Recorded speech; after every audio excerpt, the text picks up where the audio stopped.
What is up, guys, and welcome back. Today we have another Diecast Masters review. This is probably the most anticipated model out of the first batch of Diecast Masters models, the Caterpillar 390 FL. Debatably, this has been their flagship model until they introduced the 335 FL. Literally, this model was their poster thing almost. It was on everything that they had. I mean, it was pretty much the head of their website. It's on the head of their catalog. This model has been really what has enticed collectors for a very long time, but it was not always a Diecast Masters model. Actually, this model was first brought to light by Norscot early last year when it was announced at Toy Fair, but we already know that Norscot lost their license and Diecast Masters picked it up. They made some slight adjustments and they're for the better. But first, as always, I guess, not always, but at the same time, but as now usual, we'll check out the box. And trust me, this is the first real sin that I've seen them have. And Heavy Equipment in Chicago was the first person to have this model, and he pointed this out. But you have a nice picture of the model itself, and on the top, it is quite a decent sized box.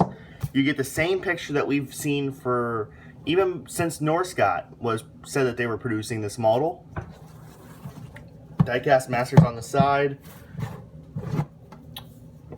Yeah, it's a decent box though. It's the tin. So, but the one funny thing is, 740B hydraulic truck. Instead of the 390 specs, they give us the 740B specs, which is something that is strange, but whatever, really.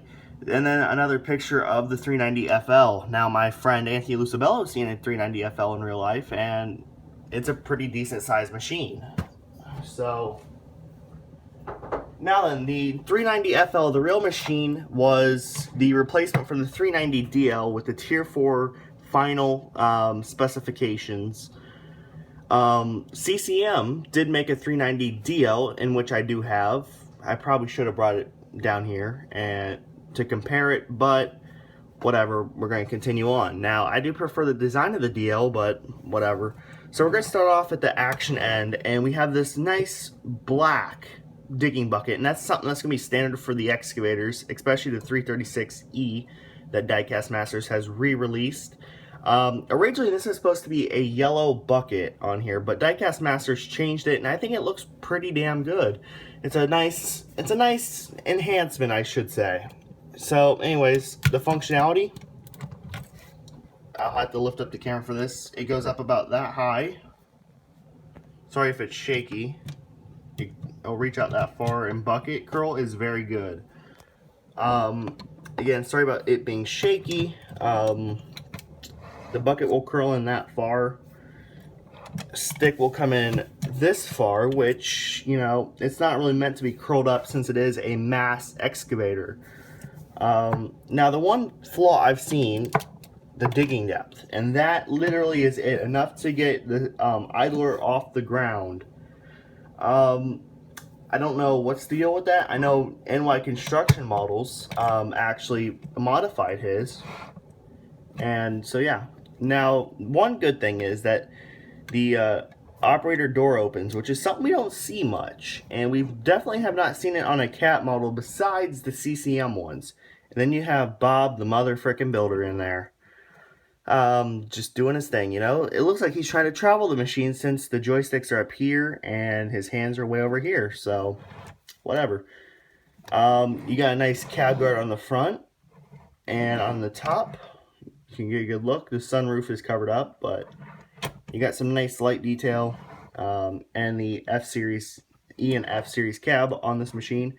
Here you have Cat 390F. Now, it does not say ME, which stands for the mass excavator in which it is. It just says 390FL, but okay, that's okay. Now, one thing that I never did like about the 390 and the 374 FLs was how plain they looked and how big the counterweight was. And we'll get to that here in a second, but here you can see some nice vent detail, and it's not like Norscot where it's just in the casting, but they didn't touch it. They actually did add some photo etch to it, and it's pretty nice. All the handrails are plastic, but that's fine. So moving on to the back, You can see the massive counterweight, the cat logo embroidered in, and actually the cat logo is a plate that can be attached to the counterweight, and you can see the bolts that actually attach that plate to it. Back here you have a light, and here's our good old friend of rear view camera. Here we have some reflectors on the back, unlike the Kobelcos that have actual lights. By the way, Kobelco made a funny video of them smashing cat models. And then we come to this side, and again, 390 FL, and just nothing. It's just plain yellow, which is something that I'm not a fan of. But on the bright side, you have this door that opens, and that will lead up to, that help with your serviceability. You got some plastic details. This would be your auto lube system and all that. Your diesel fuel cap and all that is modeled up top. You got all the hatches and hoses up there. And then, yeah. Now this compartment here, I'll turn the model on its side. It does open. And there's this little service rod to keep the cover open while being serviced. And you have your exhaust here, which does have a hole in it. Very nice.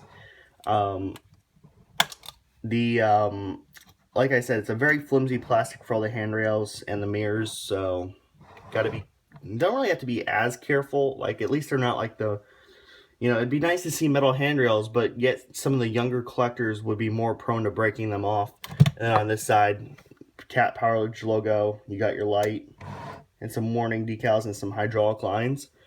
Like I said, the funny thing about it is they did not mark this as an ME excavator on the body, which is something that they should have done. And in theory, it would have been proper, but oh well.